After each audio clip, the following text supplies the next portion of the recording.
कार्यक्रम के पुण्यार्जक हैं अरह सागर गुरु भक्त परिवार। एक बार एक व्यक्ति ने प्रश्न किया, जब चारों ओर घना अंधकार हो, सघन अंधेरा हो, तब क्या करना चाहिए? जब कुछ दिखाई ना पड़े तो तब क्या करना चाहिए? जब चारों तरफ से रास्ता बंद हो जाए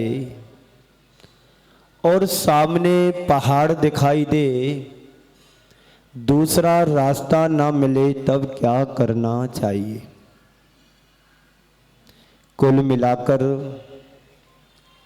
उस सवाल का, उस प्रश्न का सार इतना ही है कि जब जीवन में विषम से विषम परिस्थितियां हमारे साथ निर्मित हों, तो उस समय मुझे क्या करना चाहिए?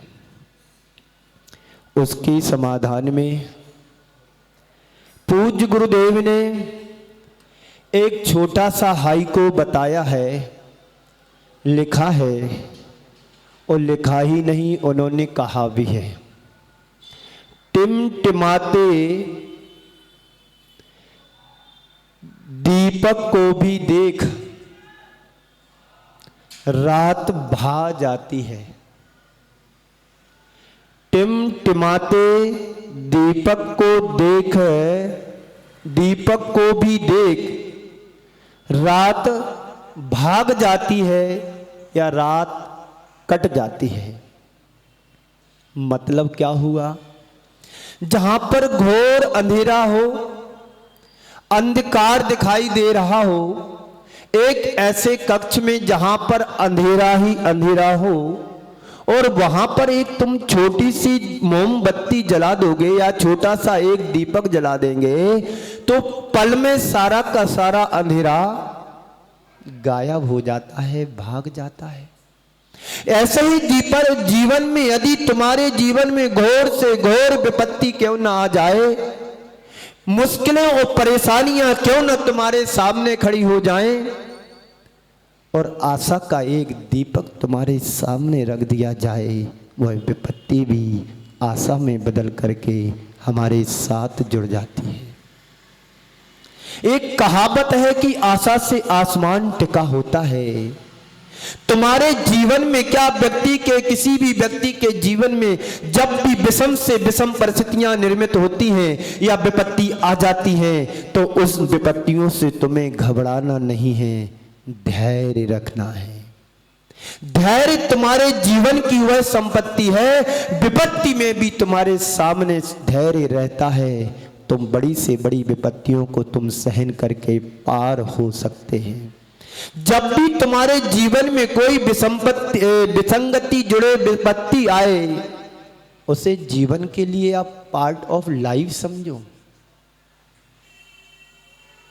और धैर्यता को part of life, life of part समझो। विपत्ति भी तुम्हारी स्थायी नहीं है, शाश्वत नहीं है, और सुख भी तुम्हारे जीवन का शाश्वत नहीं है। ये तो संयोग वियोग, लाभ हानि, जय पराजय, सुख दुख जीवन में लगा रहता है। ऐसा कोई भी व्यक्ति नहीं है जिस व्यक्ति के जीवन में किसी न किसी तरह की परेशानी ना जुड़ी हो। यदि विपत्ति आई है तो वह भी स्थायी नहीं है, और संपत्ति बनी है तो वह भी स्थायी नहीं है। जो कुछ भी है सब हमारे कर्माधीन है। आज तुम स्वतंत्रता से श्वास ले रहे हो, यह भी तुम्हारे हाथ में नहीं है। वो बीमारी तुम्हारे जीवन में आ जाए, वह भी तुम्हारे हाथ में नहीं है। प्रयास तुम्हारे हाथ में है, परिणाम हमारे हाथ में नहीं। प्रयास करो, परेशान मत हो। आज के संदर्भ में 4 शब्द: आशा, निराशा। हाँ, आशा, निराशा, हताशा, दुराशा। व्यक्ति के जीवन में आशा रहती है तो बहुत बड़ी कामयाबी बन जाता है, बड़े से बड़े काम कर लेता है और आशा से ही आसमान टिका होता है, ऐसा आप कहते भी हैं। यदि व्यक्ति के जीवन में उम्मीद रहती है, आशा रहती है, तो एक दिन ऐसा भी उसके जीवन में आता है कि सफलता को प्राप्त कर लेता है। आप अब्राहम लिंकन के बारे में सुना होगा, उसने अपने जीवन में 19 बार हार मानी लेकिन हारा नहीं। एक साधारण से इलेक्शन से लेकर के प्रेसिडेंट ऑफ अमेरिका बनने तक की उसकी जो मजबूरी थी, उसकी जो मेहनत थी, एक दिन उस मेहनत ने उसने रंग ला दिया और 20वीं बार बना, सीधा अमेरिका का राष्ट्रपति बना। ये क्या है? आशा। हताशा नहीं बनने दो। जीवन में दुख आया है, यह भी स्थायी नहीं है। जीवन में सुख है, यही भी स्थायी नहीं है। एक आशा की ज्योत जला करके रखो। आज बिगड़ा है, कल सुधरेगा।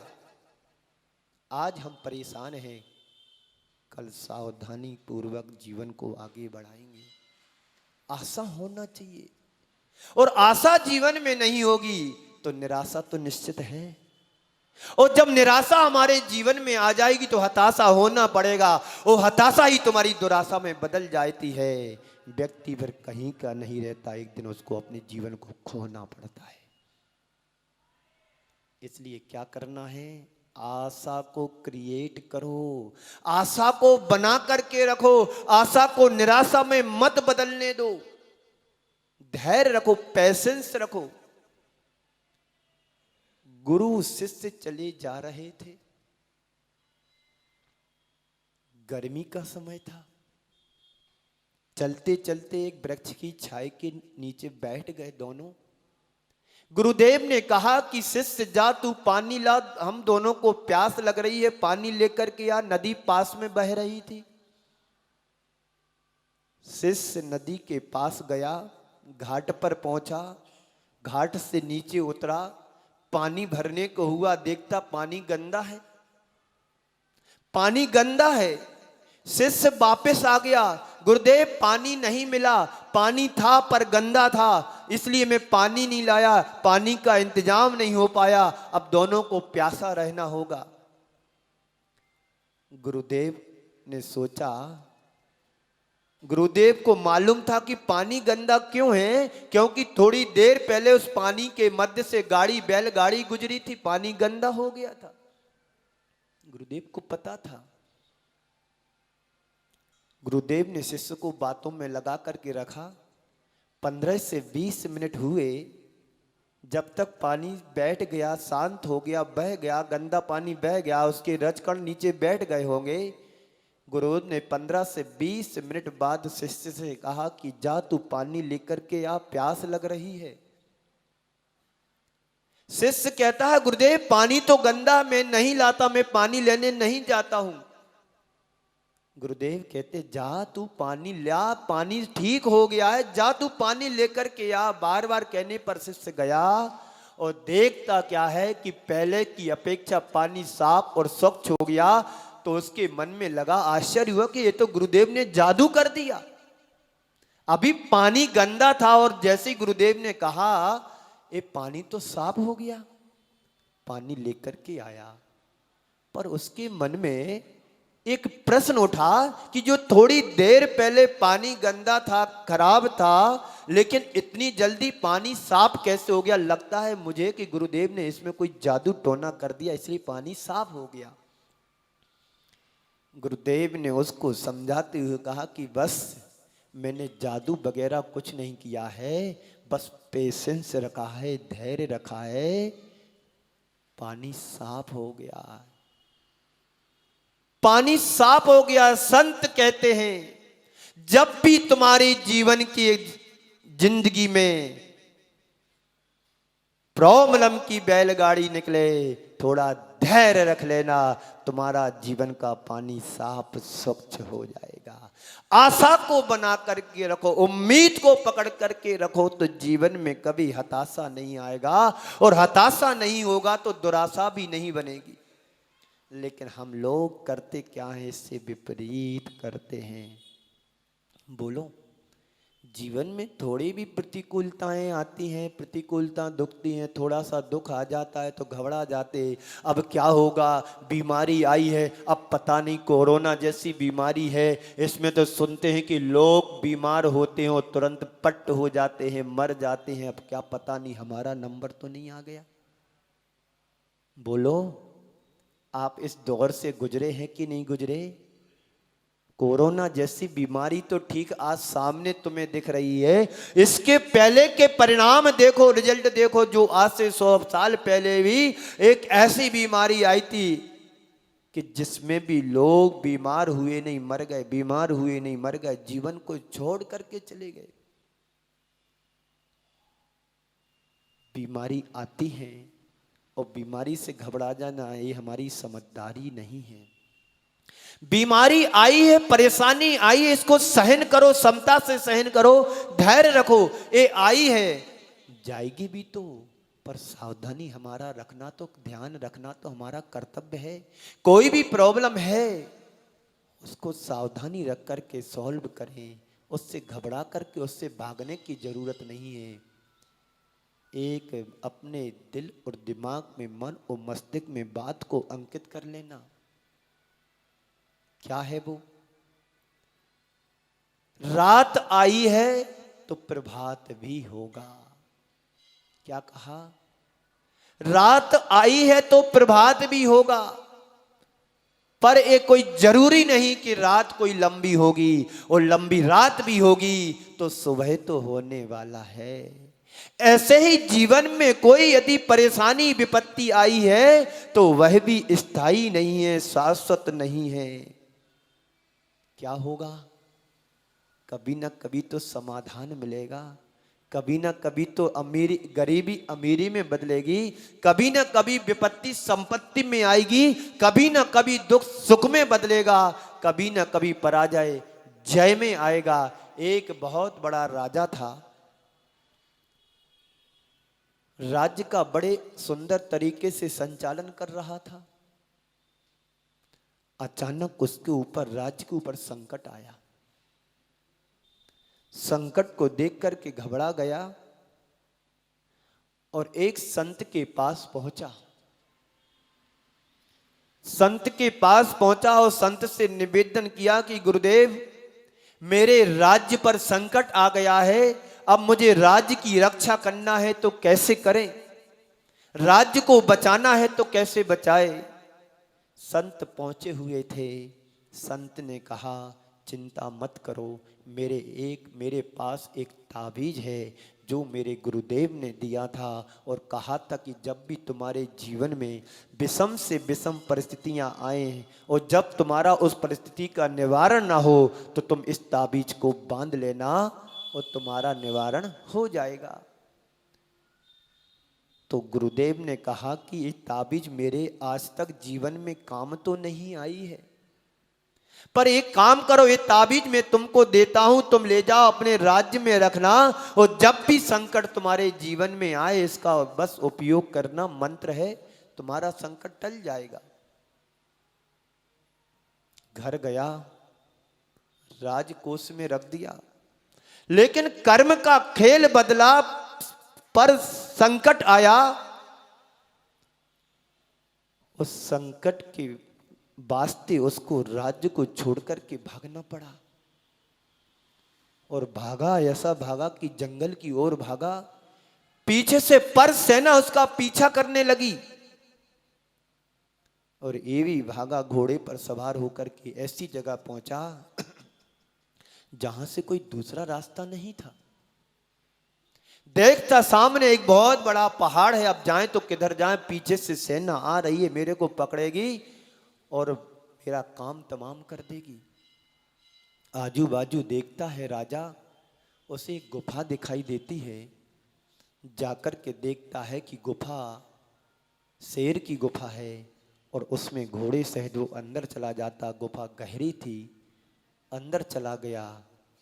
इधर देखते हैं कि घोड़ों की टापें जो सुनाई दे रही थी धीरे धीरे बंद होने लगी। वो सैनिक लोग आए, वहां तक पहुंचे जहां तक उसकी गुफा थी। लेकिन इसके पहले हुआ ऐसा कि जैसे जे अंदर गुफा में गया और मकड़ियों ने आकर के गेट पर, गुफा के दरवाजे पर उसने मकड़ी का जाल बुन दिया। सैनिकों ने देखा ये तो मकड़ी का जाल है, और राजा इधर ही आया होता तो ये मकड़ी का जाल नहीं होता है, टूटा हुआ होता, इसलिए इस गुफा में राजा नहीं है। जाल को देख करके वापस लौट गए। धीरे धीरे घोड़ों की टापों की आवाज भी बंद हो गई। तब उसकी जान में जान आई कि मैं बच गया। तभी उसे अचानक अपनी गुरुदेव की बात याद आई कि गुरुदेव ने एक ताबीज दी थी। उस ताबीज, उस मंत्र को उसने देखा, खोला, उसमें लिखा था यह भी बीत जाएगा। कौन सा मंत्र था?